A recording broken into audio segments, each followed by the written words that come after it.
আমাদের থেকে চিকিৎসা নেওয়ার পর এখন আপনার কি অবস্থা? এখন আল্লাহর রহমতে ভালোই আছি আমি। এখন হাঁচি কাশিও কম আছে, জি। আর ঠান্ডাটাও কম লাগতেছে। যাক আলহামদুলিল্লাহ। আসসালামু আলাইকুম রহমতুল্লাহ। ওয়ালাইকুম আসসালাম। আপু তো আমাদের থেকে চিকিৎসা নিতে আসছিলেন। জি। আচ্ছা, আগে আপনার কি কি সমস্যা হতো? আগে ঠান্ডা লাগতো, হাঁচি কাশি থাকতো সবসময়, আর বেশিরভাগ মধ্যে ঠান্ডাটাই বেশি লাগতো। আচ্ছা, তা আপনার যে সমস্যাগুলো ছিল এই জন্য আগে কোনো চিকিৎসা নিয়েছেন? একবার গ্রামের বাড়ি থেকে নিছিল। গ্রামের বাড়ি কোথায়? বরিশাল। ও বরিশাল, কোন জায়গা? আমাদের হচ্ছে বরিশাল ঝালকাঠি। ও ঝালকাঠিতে। তা আগে গ্রামের বাড়ি থেকে কি চিকিৎসা নিয়েছিলেন?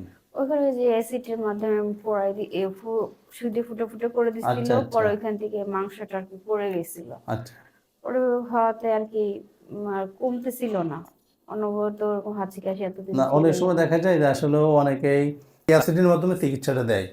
এই যে এইমাত্র যে আমাদের ওই পাশে চিকিৎসা চলতেছে, ওনাকে অ্যাসিডের মাধ্যমে চিকিৎসা দেওয়ার কারণে এই মাঝখানের মাংসটা পুড়ে একবারে নাকটা ছিদ্র হয়ে গেছে। ওই যে রানিং ওই পাশে যে ছেলেটা আছে হ্যাঁ। আর কি, জামালপুর থেকে আসছে। তা অনেকেই আছে যে আসলেও এইটা নিলে কখনোই স্থায়ীভাবে সমাধান পাবে না, যদিও সাময়িকভাবে একটা সমাধান পায়, বাট পরবর্তীতে আরও বেশি সমস্যা হয়।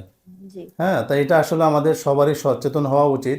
আর আমাদের থেকে চিকিৎসা নেওয়ার পর এখন আপনার কি অবস্থা? এখন আল্লাহর রহমতে ভালোই আছি আমি। এখন হাঁচি কাশিও কম আছে, জি। আর ঠান্ডাটাও কম লাগতেছে, যাক আলহামদুলিল্লাহ। আর শরীরটাও ভালো লাগে।